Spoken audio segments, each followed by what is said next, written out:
간단하게 저기 앵글링 스킬과 캐스팅 강연을 좀 해드릴게요. 한 2, 30분 가량 정도.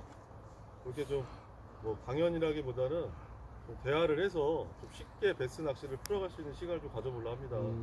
그래서 먼저 베스 낚시를 지금 다 좋아해서 여기 오셨잖아요. 이제 밴드에도 클럽에도 참가를 하시고 평상시에도 틈만 나면 베스 낚시를 가시잖아요. 근데 베스 낚시의 과연 그 매력은 뭘까요? 한번 대답하시는 거 편하게 그냥. 네. 베스 낚시의 매력이 뭘까? 손맛 또 어? 멍? 멍이 뭐야?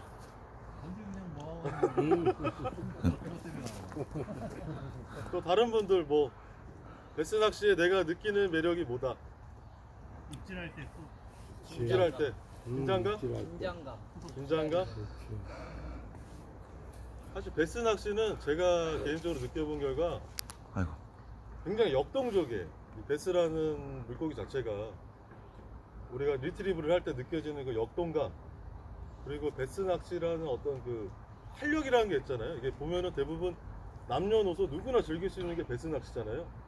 그러다 보니까 이게 활력이 생긴 그런 어떤 엔돌핀이 막 돌고, 뭐 고기를 후킹해서 리트리브를 했을 때 그런 어떤 엔돌핀이 돌고 활력이 생기고, 이런 게 저는 개인적으로 매력이라고 생각을 하는데, 제가 그전에도 여러 낚시를 접하다가 3, 4년 전에 이제 교수님을 뵙고 다른 매력을 발견했어요. 베스 낚시에 대한 다른 매력. 그게 과연 뭘까요, 그게? 캐스팅.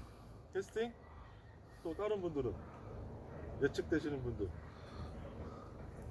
사실 베스 낚시의 가장 큰 매력은 저는 개인적으로 이 지적인 낚시입니다. 이게 왜 지적인 낚시냐? 내가 낚시를 하면서 꾸준히 영상을 보고 문서를 보고 어떤 베스의 입질 특성이라든가 어떤 뭐 스트럭처의 어떤 형성되는 그 과정들, 시간에 따른, 계절에 따른, 변화에 따른 입질 패턴, 이런 거를 연구를 해야 고기를 많이 잡을 수 있다는 거예요. 저는 이제 거기서 가장 큰 매력을 느꼈거든요. 근데 거기에는 물론 캐스팅도 쫓아가는 부분이 있었죠. 왜냐하면 그전에는 그냥 아무 생각 없이 그냥 오픈 워터에다가 막 던지다가 그거를 이제 알고 나니까 어떻게 던지느냐가 바뀌어지더라고요. 내가 캐스팅을 어떻게 해야 되고 어떤 스트럭처, 포인트를 내가 어디다 잡고 낚시를 해야 그날의 조과가 틀려지는가, 이거를 자꾸 연구를 하는 거예요. 연구를 하면서 또 필드에 나가서 캐스팅을 연습을 하다 보니까 한 1년 그렇게 연습을 하다 보니까 고기가 너무 쉽게 잡히기 시작하더라고요. 놀랍게도 정말. 저도 예전에 베스 낚시를 시작한 지가 얼마 안 됐어요. 지금 이제 한 5년차, 6년차 접어드는데 거의 한 2년차까지는 거의 저도 꽝조사였어요.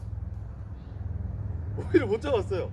어디 가서 하루 종일 해봐야 뭐 한두 마리 잡을까 말까? 근데 그게 꼭 뭐 캐스팅 능력이라든가 아니면은 어떤 내가 뭐 루어를 쓰는 데 있어서 탁월하게 선택을 한다, 그런 거에서 조과가 바뀌진 않더라고요. 그래서 베스에 대해서 저도 이제 연구를 하기 시작한 거예요. 베스를 알아야 어떤 스킬이 늘 거 아니에요, 그죠? 입질을 어떻게 하는지를 알아야 내가 거기에 맞춰서 루어를 던지고 거기에 맞춰서 캐스팅을 하잖아요. 그러면 베스는 과연 왜 우리가 낚시를 할 때 루어를 던졌을 때 입질이 들어오잖아요. 바이트를 봤는데 왜 입질이 들어온다고 생각을 하시는지 한번 아시는 분들 한번 얘기해 주세요. 그냥 대화하는 시간이니까 편안하게. 베스는 왜 과연 입질을 할까요? 공격성. 또 다음에 묵묵부담 있어. 배가 고파서. 또 쉬운 먹잇감으로 보이죠. 쉬운 먹잇감으로. 그렇죠. 예? 예민해서. 베스가 입질을 하는 몇 가지 이유가 있는데, 일단은 이제 시기별로 말씀을 드리자면 봄철에는 주로 산란을 하기 위해서 산란장 보호라든가 아니면 먹이 활동을 해서 입질을 해요. 그리고 산란 시기가 끝나면 휴식기에 접어들면 자기의 어떤 그 베스들은 영역을 만듭니다. 물론 베스들이 하루에도 뭐 몇백 미터, 몇천 미터를 이동을 하지만 그 내가 여기서 쉴 곳이다 생각하는 곳에 가면 거기다 집을 잡아요. 그걸 이제 보통 우리가 이제 베스 용어로 생추어리라고 하는데, 생추어리의 자기 영역에 뭔가가 침입하려고 그러면 그걸 쫓아내기 위해서 바이트를 하는 거죠. 그런 경우가 있고, 그리고 호기심, 어떤 뭐 내가 여태까지 베스 입장에서 전혀 보지 못했던 어떤 형태의 뭔가가 움직인다 그러면 호기심 때문에 발동이 걸려서 쫓아와서 무는 경우가 있고, 그리고 이제 좀 산란이 끝나고 예민한 상태, 아니면 저수증기로 덮어놓은 상태에는 신경질적으로 변해요, 베스 자체가. 그러다 보니까 공격성이 이제 높아져서 루어를 바이트하는 경우가 있죠. 보통 보면 베스의 일들이 그렇게 이루어지는 거죠. 실제로 그렇게 이루어진다는 거. 그러면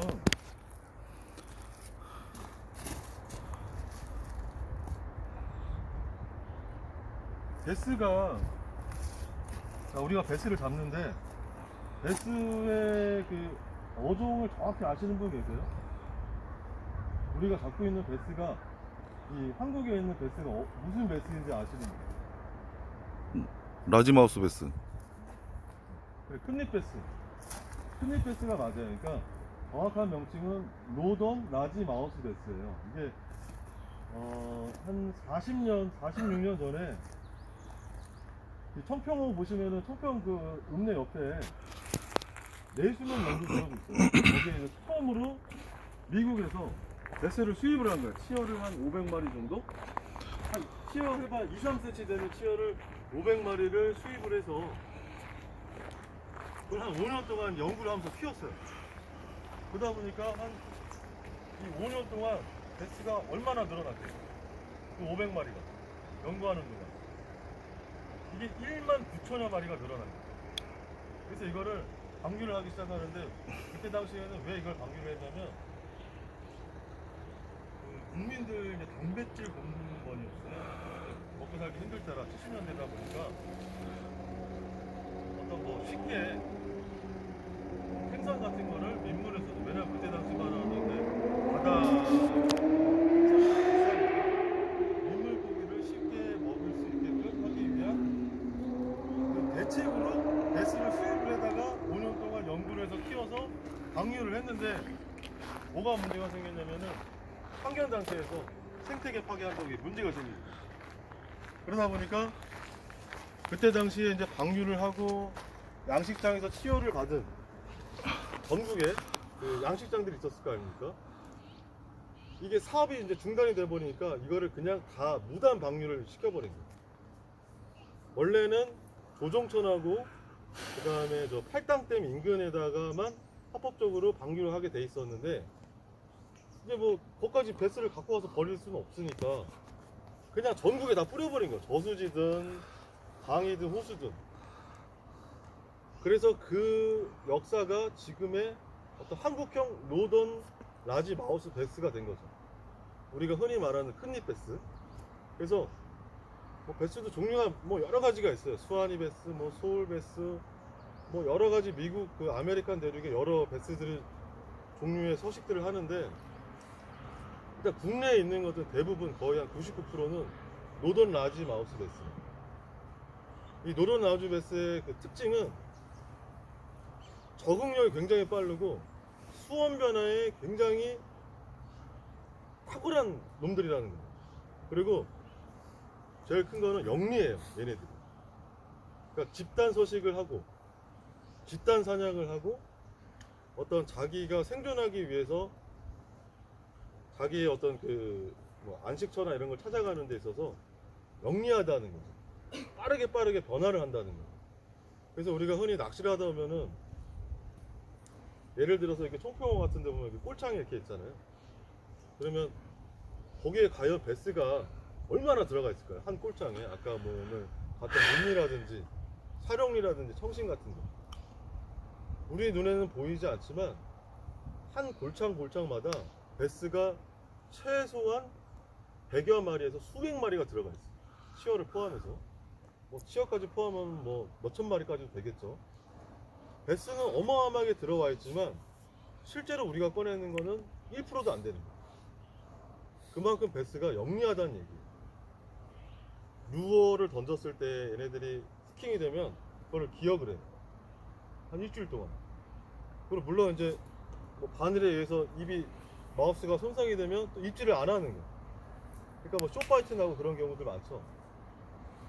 근데 실제로 베스는 어마어마하게 거기 개체수가 들어가 있는 거예요. 거기서 회유를 하고 있건 아니면 이동을 하고 있건 아니면 자리를 잡고 있건. 근데 우리가 혹시 뭐 보트나 아니면 벨리나 카약을 갖고 계신 분 거의 없어요. 보면 거의 다 이제 워킹 낚시를 주로 하시는데 그런 포인트를 남들이 던지지 않고 베스가 있더라도 후킹이 되지 않는 그런 포인트를 찾으려면 포인트를 보는 눈이 있어야 돼요. 그 포인트를 보는 눈이 있으려면 첫 번째로는 이제 우리가 스트럭처라 그러죠. 스트럭처에 대한 정확한 용어가 뭔지 아시는 분 계세요 혹시? 스트럭처에 해당되는 게 뭐가 있을까요? 펌프, 어디? 채널, 네, 채널 또 펌프 또 아시는 분? 수초, 고사목, 수초, 고사모, 뭐 바위. 수중바위 뭐 그죠? 대부분들 보셔서 인터넷이나 많은 이제 정보를 보셔서 아실 거예요. 어떤 내가 스트럭처를 찾기 위해서 필요한 정보들은 대부분 아실 거라 제가 판단이 되는데 중요한 건 워킹을 낚시를 하다 보면 이 던지기 편하고 누구나 이렇게 눈에 보이는 스트럭처는 다 어떤 다른 앵글러가 와서 수십 차례를 거기를 일주일 단위로 지지고 갔다는 얘기. 우리들 표현으로 지지고 갔다는 얘기. 그러니까 그 근처에 베스가 예를 들어서 한 50마리가 있다 하더라도 이게 한 번씩은 다 걸린 놈들이기 때문에 입질이 안 들어오는 거예요. 그래서 그럼 나만의 어떤 그 스트럭처를 찾으러 가야 되는데 많이들 경험을 하셨을 거예요.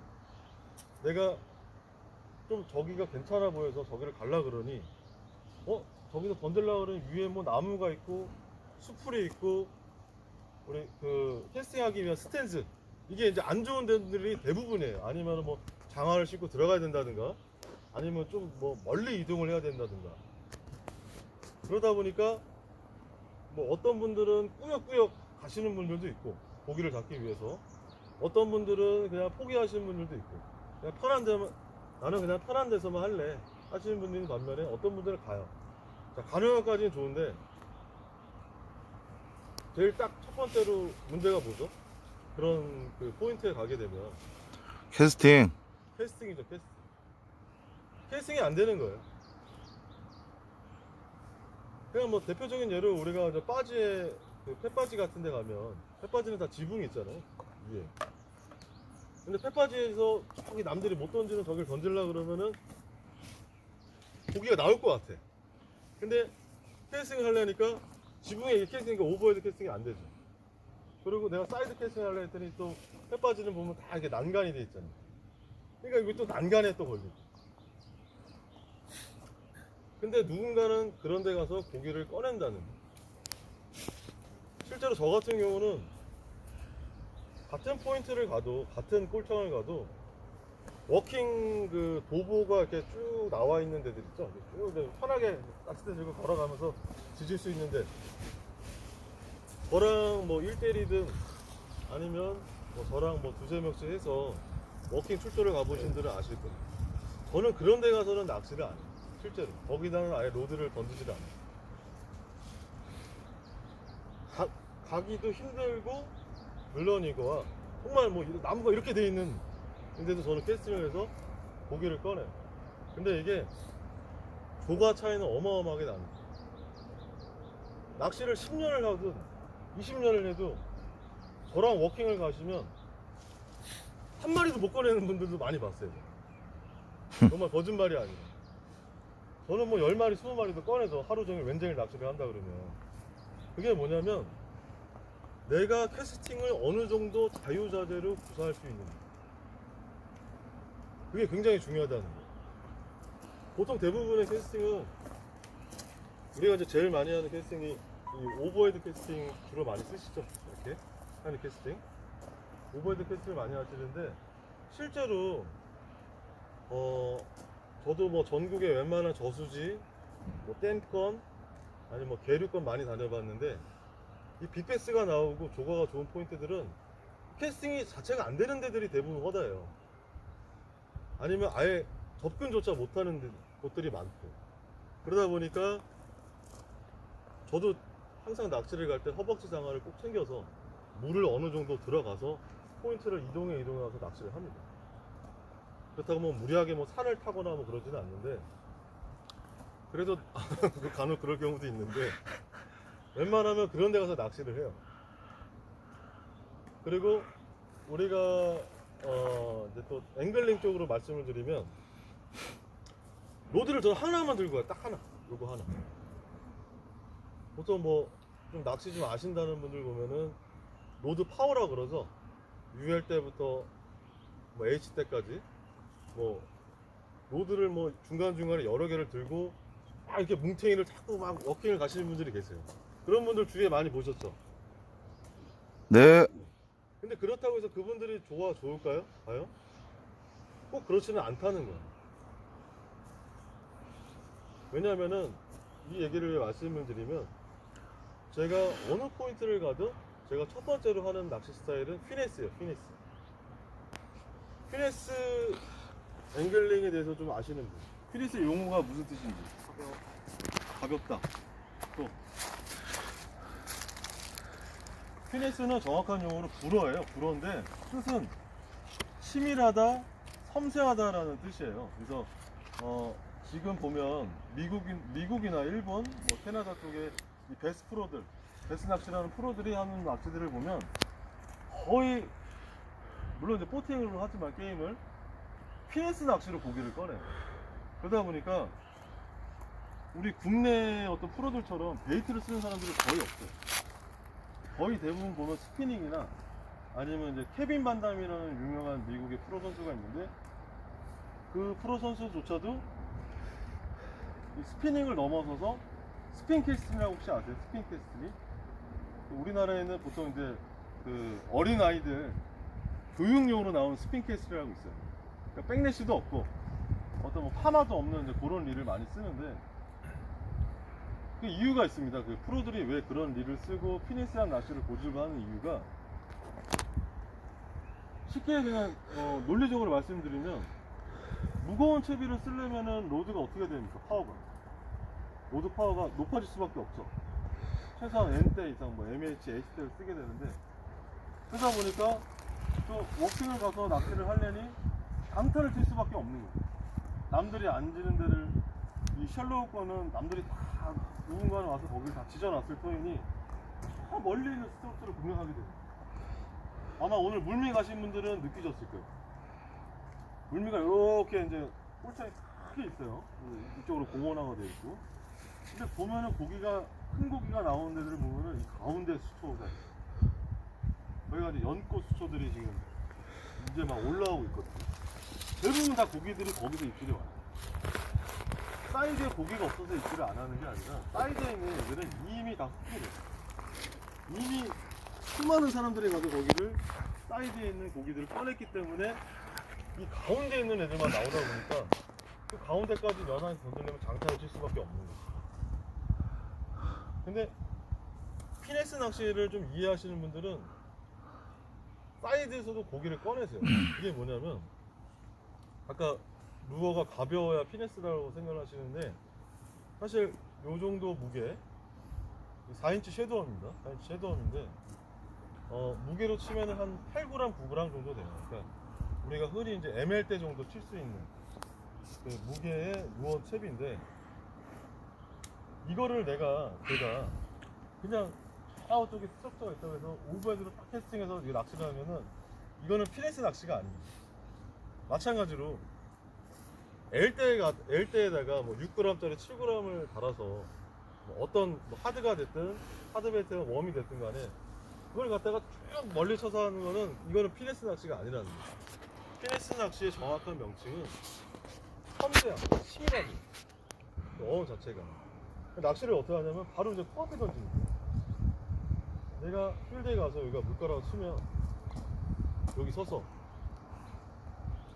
스트럭처, 뭐 수초가 있든 수중바위가 있든 부사목이 있든 뭐 나무 밑이 사이드 쪽으로 수몰나무 그늘이 진 곳이 있든 그 근처에다 던지는 가까이에. 근데 어떻게 던지냐, 지금 이제 물이 없어서 제가 착수음까지는 정확하게 그 시연을 못 해드리는데, 보시면 이게 루어가 이렇게 떨어지면 퉁 하고 착수음이 생기죠.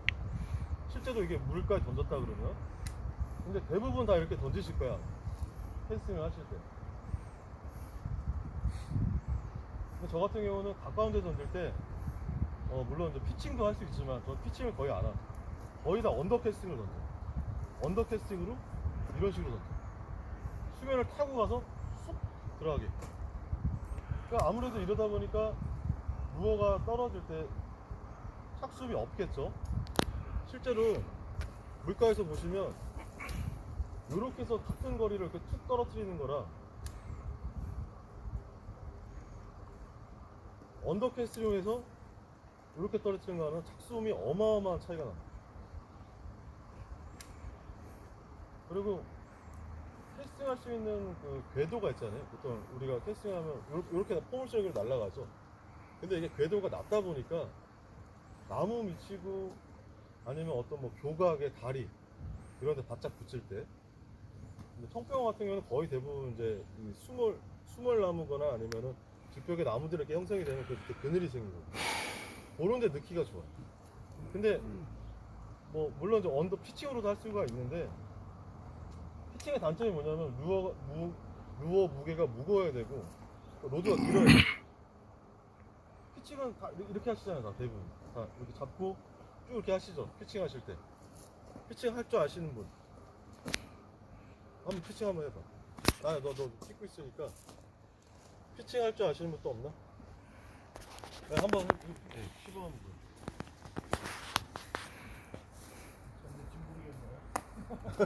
부담 갖지 마시고 그냥 평상시에 하시다니까. 네.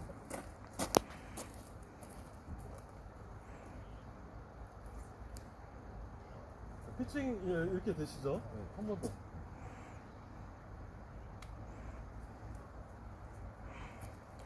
사무실에서 열심히 했는데 안 되네.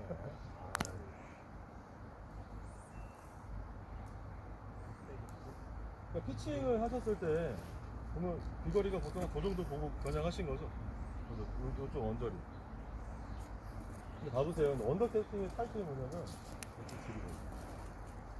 피칭도 루어가 날아가는 궤도는 보시면 손에서 잡은 상태에서 이렇게 쭉 날아가서 이렇게 떨어져요. 그죠? 근데 피칭의 단점을 제가 딱 보여드릴게요. 피칭하게 되면 비거리가 저기밖에 안 나가지만 언더 캐스팅은 훨씬 더 자유자재로 멀리 날릴 수가 있다. 피칭은 사실 로드 탄성을 살리기가 힘들어요. 근데 언더 캐스팅 같은 경우는 내가 궤도만 맞추면 쭉쭉 날아갈 수가 있다는 거예요. 피칭으로 저까지 한번 해보시겠어요? 여기까지? 네, 저까지 힘드실 거야. 최대한 뻗을 수 있을 만큼.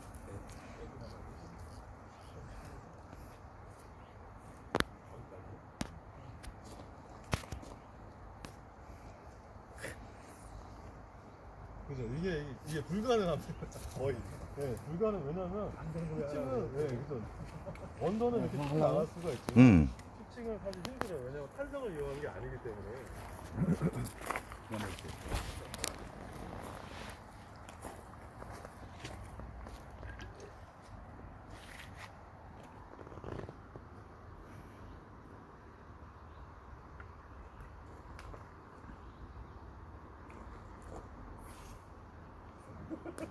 이거 피칭이 아니죠?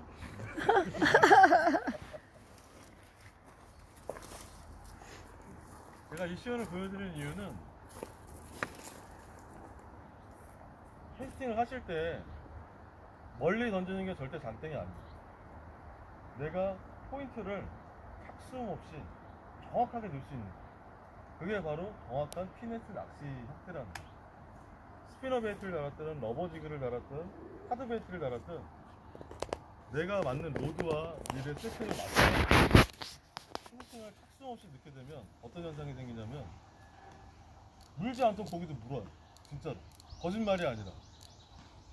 제가 퐁당퐁당 던질 때는 절대 물지 않다가 이렇게 던져서 퐁당 이렇게 뚝 떨어질 때는 절대 입질이 없다가 이 언더캐스팅 한 방으로 척수 없이 싹 들어가는 순간 폴링에 바다 처먹다는 거예요. 아이고, 야, 밀어놨어.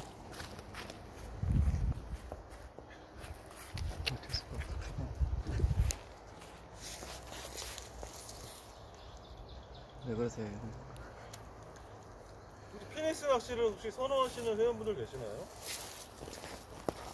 나는 좀 피니스 낚시 스타일이다 하시는 분들, 그런 분들 계세요? 저요.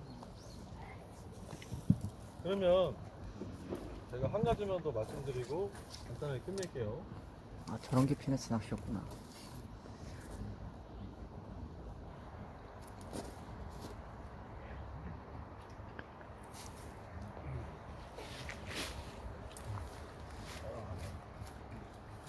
일단은 캐스팅을 이해하시려면은 아무래도 제일 중요한 게 장비잖아요.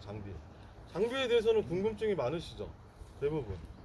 뭐 제가 봤을 때 밴드 단톡 그 채팅방에 올라오는 거 보면은 뭐 로드에 대해서, 릴에 대해서 많이 올라오는데, 제가 크게 좀 구분을 설명을 드리면, 저 같은 경우는 그 솔리드 패스트 팁을 많이 써요. 그 로드 자체가 이제 로드의 이 부분을 이제 블랭크라 그러는데, 대부분 이제 액션별로 이게 나눠집니다. 이게 패스한 로드냐, 아니면 레귤러한 로드냐, 아니면 슬로우한 로드냐. 그거는 뭐냐면 이제 로드가 힘새를 봤을 때 이게 쭉 가서 끝에 가서 꺾이는 로드가 있고, 어느 정도 가서 꺾이는 로드가 있고, 중간에서 꺾이는 로드가 있고, 아예 그냥 U자 형태로 꺾이는 로드가 있어요. 실제로 제조사마다 다 틀리고, 로드를 파워로 구분할 때랑은 완전 다른 거예요. 그러니까 로드를 나는 M대니까 M대가 다 똑같아 라고 생각하시는 분들이 대부분이신데, 실제로 보면 M대여도 어떤 낚싯대는 M대지만 로드가 끝에가 꺾이고, 어떤 거는 그러니까 끝에가 꺾인다면 이렇게 꺾인다는 얘기죠. 어떤 거는 여기서 꺾이고, 어떤 건 여기서 꺾이고, 어떤 건 여기서 꺾여요. 실제로 로드를 많이 써보신 분들은 이해가 빠르실 거예요. 근데 대부분 보면 자기 로드만 쓰다 보니까 그걸 모르시고 인식을 하기가 힘든 거야. 근데 이럴 때 정모 같은 때 이렇게 모이잖아요. 사람들 여러 사람이 모이면 좋은 게, 이 회원분의 로드도 써보고 이 회원분들 로드를 써봐요. 이럴 때 이런 기회가 있어요.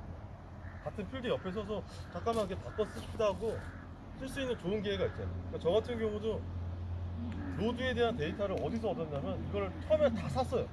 돈을 줘서 로드마다 괜찮다는 로드를 다 돈 주고 샀는데, 지금은 로드는 전 전혀 이제 구입을 안 해요. 이유가 뭐냐면, 누가 로드 사면은 가서 야 잠깐만 줘봐 그러고 내가 가서 캐스팅하고 써보는 거야. 그러면 그 로드의 장단점이 파악이 돼요. 저 같은 경우 로드를 워낙 오래 써보다 보니까. 그래서 로드를 처음에는 구분하는 자기만의 어떤 감이 있어야 돼.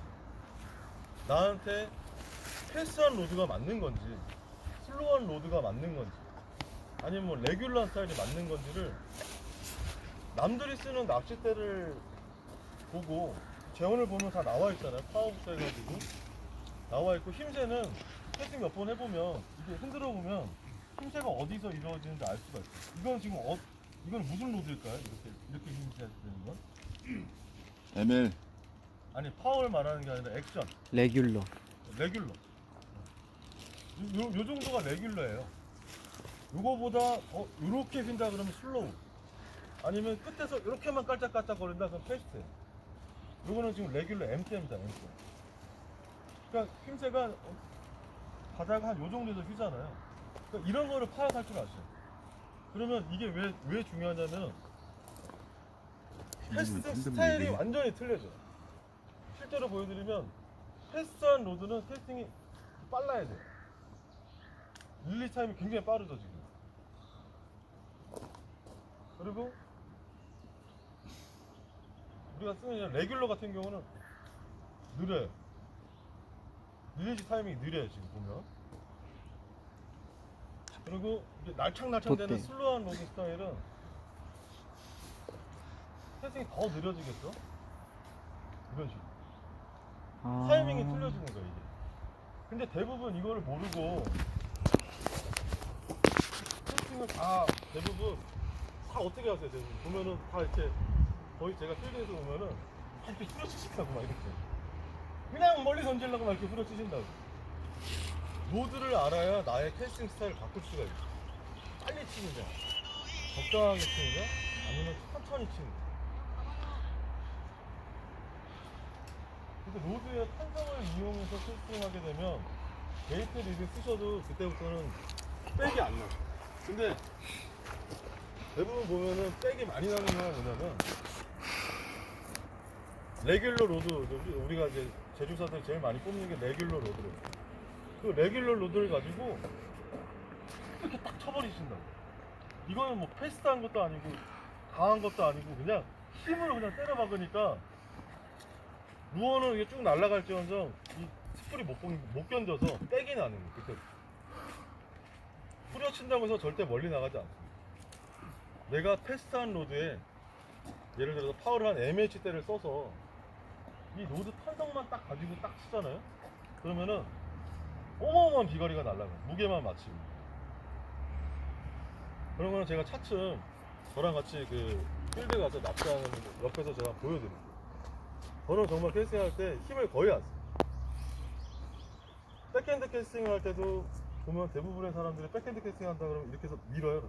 로드 자체를 이렇게 밀어버리는데 사실 백핸드 캐스팅의 요령은 이 암 있죠, 여기 암. 여기다가 로드 그립을 탁 치는 순간 로드가 탄성이 생기거든요. 그냥 여기다 탁 부딪히기만 하면 돼요. 언더 캐스팅도 마찬가지 여기다 부딪히는 캐스팅입니다. 여기다 부딪혔을 때 죄송합니다. 그랬을 때 탄성으로 해서 날아가는 이 파워가 내가 후려치는 그 파워보다 훨씬 세다는 얘기. 요즘에 나온 로드들이 대부분 한 10만원대 이상만 돼도 잘 나오잖아요. 탄성도 좋고 강도도 강하고 그리고 뭐 파워도 뭐 제조사마다 UL 때부터 AC 때까지 뭐 충분히 나오다 보니까 내가 굳이 이렇게 힘을 안 들여도 탄성만 가지고도 충분히 캐스팅을 할 수 있다는 거예요. 근데 대부분 보면 이걸 안 써먹으셔. 30만원짜리, 50만원짜리, 80만원짜리 로드를 갖고 있으면 뭐예요? 가서 후려치고 있는데 이거를 이용해 먹으려면 대장님께서 탄성을 이용해서 캐스팅을 하실 줄 아셔요. 그러다 보면 탄성을 이용할 줄 아는 캐스팅이 되다 보면 캐스팅하는 각도가 바뀝니다. 처음에는 정면으로 봤을 때 우리가 제일 많이 쓰는 오버헤드, 그 다음에 이제 커터, 이제 이쪽은 이제 백커터, 이쪽은 사이드암, 이쪽은 백사이드암, 그 다음에 언더사이드, 언더사이드. 그리고 나중에는 최종적으로 하는 게 팔만 뻗은 상태에서 여기 막 나무가 무성해요. 위에도 있고 뭐 어떻게 할 수가 없어. 그럴 때 뭐 피칭도 안 돼. 피칭 하려면 위로 들어야 되잖아. 깔짝만 해주는 거야 이렇게. 언더 캐스팅. 이런 캐스팅이 가능하기 시작하면 내가 워킹을 가도 캐스팅 어느 각도에서도 가능하니까 나올 만한 곳에 어느 곳에 가서 스탠드를 해서 고기를 꺼낼 수가 있어요. 그리고 거기에 따른 테크닉, 탁수음을 줄일 수 있는 테크닉. 물론 이제 저 같은 경우는 데이트 릴을 위주로 쓰다 보니까 서밍을 많이 쓰죠. 아니면 스피닝 릴을 쓰시는 분들은 꼭 요 패더링. 혹시 패더링에 대해서 아시는 분 계세요? 스피닝 릴 쓰시는 분들 중에. 스피닝 릴 그립을 보시면 요렇게 잡잖아요. 스피닝 릴을. 얘를 스피닝 릴이라고 그러면 요 검지손가락으로 라인을 잡을 수가 있어요. 스프를 눌러줄 수가 있어요. 여기가 스프리라고 그래요. 이거를 데이트 릴에 서밍을 잡듯이 똑같이 패더링을 잡아줄 수가 있어요. 혹시 누구 스피닝 릴 갖고 계신 분 계신가요? 지금 현재? 세팅되어 있으신 분 있으세요?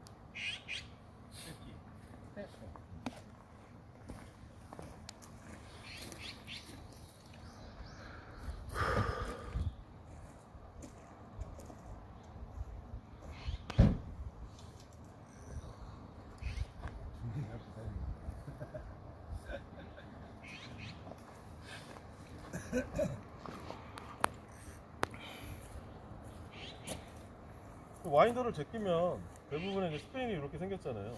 우리가 이제 이렇게 걸죠. 라인을 브레이크 이렇게 잡죠. 그리고 와인더를 걸면 캐스팅을 할 때 잘 보이세요 손? 여기를 잡는 거예요. 이걸 서밍이 아니라 패더링이라고 한다. 패더링. 그러니까 서밍과 똑같은 역할을 해주는 거예요. 루어의 궤도뿐만 아니라 날아가는 속도를 착수하기 직전에 패더링으로 잡아주는 거예요. 서밍처럼. 우리가 베이트를 쓰면 착수하기 전에 서밍 잡아주시죠. 마냥 놓고 있으면 백이 확 나버리니까. 똑같은 원리입니다. 똑같은 원리.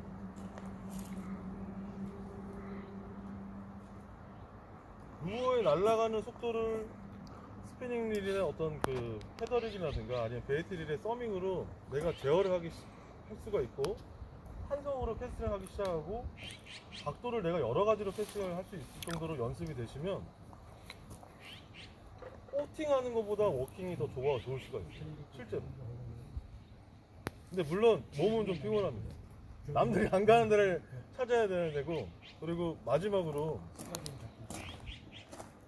내가 낚시를 좀 그래도 남들보다 잘하고 조과를 얻고 싶으시면은 가까운 곳에 나만의 필드를 하나 만드세요. 저는 한참 그 캐스팅하고 앵글링을 배울 때 교수님하고 그때는 이제 오남 저수지 아시죠?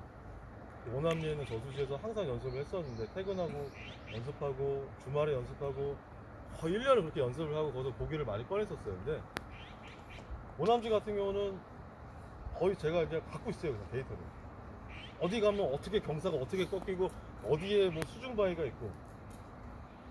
그리고 지금은 제가 이제 주로 다니는 데가 가까운 곳이 청평호다 보니까 청평호에 대한 데이터도 아마 이 중에서 제가 아마 제일 많이 갖고 있을 거예요. 근데 그게 뭐냐면, 나의 어떤 앵글링 스킬을 높이기 위해서는 물론 캐스팅도 중요하고 뭐 앵글링 스킬을 높이기 위해서 지식적으로 좀 공부하는 것도 중요하지만, 이걸 실제로 갖다 내가 써먹을 수 있는 필드가 있어야 된다는 거예요. 항상 내가 갈 수 있고, 뭐 시간대 자유롭게 어딘지 가까운데 그런 데 가서, 위성사진이 요즘 잘 나오잖아요. 네이버 같은 데 보고 필드를 한번 연구해 보세요. 어디에 수초가 있고 어떻게 진입로가 나오고, 실제로 가서 내가 어디서 스탠드를 해서 어디서 캐스팅을 해야 되는지. 그러다 보면 이게 데이터가 쌓여요. 그리고 이 데이터들이 한 필드에서 여러 경험에서 그게 쌓이다 보면은 다른 필드 가면 그게 똑같이 적용이 돼요. 제가 청평에서만 고기를 잘 잡는 게 아니라 루아마 가도 고기를 잘 잡고 소양 가도 잘 잡고 이게 똑같이 데이터가 적용이 되기 때문에 이게 가능한 거예요. 실제로 갈매기 형님도 낚시 굉장히 오래 오래되셨잖아요. 뭐 갈매기 형님도 가시는 데만 가서 꺼내시는 게 아니란 말이죠. 그게 뭐냐면, 한 필드에서 계속 트레이닝을 하고 내가 데이터를 쌓다 보면 스트럭처를 보는 거예요. 어디다 던져야 되고 어떻게 내가 액션을 줘야 하는지, 이게 데이터가 쌓이다 보면 그게 어느 필드 가서도 똑같이 적용이 된다는 거예요. 그러다 보면은 조과가 확 올라갈 수가 있어요. 다시 정리를 해드리면, 첫 번째, 베스 낚시의 매력 중에 제일 큰 게 뭐라 그랬지 제가? 지적인 낚시. 돌고 계셨나 봐. 지적인 낚시다. 항상 취미잖아요. 이왕이면 열정적으로 하는 게 좋고, 시간 나실 때마다 핸드폰이든 컴퓨터든 인터넷 보시면서 공부를 하세요. 다른 사람들이 어떻게 낚시를 했고, 어떤 앵글링 스타일로 고기를 꺼내고, 어떻게 채비를 어떻게 운영하는지 공부를 하시고, 두 번째가 뭡니까? 두 번째 캐스팅. 캐스팅. 나한테 맞는 장비를 주변 사람들이랑 통해서 많이 경험을 하신 다음에 나한테 맞는 장비를 통해서 꼭 나만의 캐스팅을 만들어 보세요. 어느 각도에서든 어디서든 자유자재로 할 수 있는 캐스팅을 만드시고, 자, 세 번째,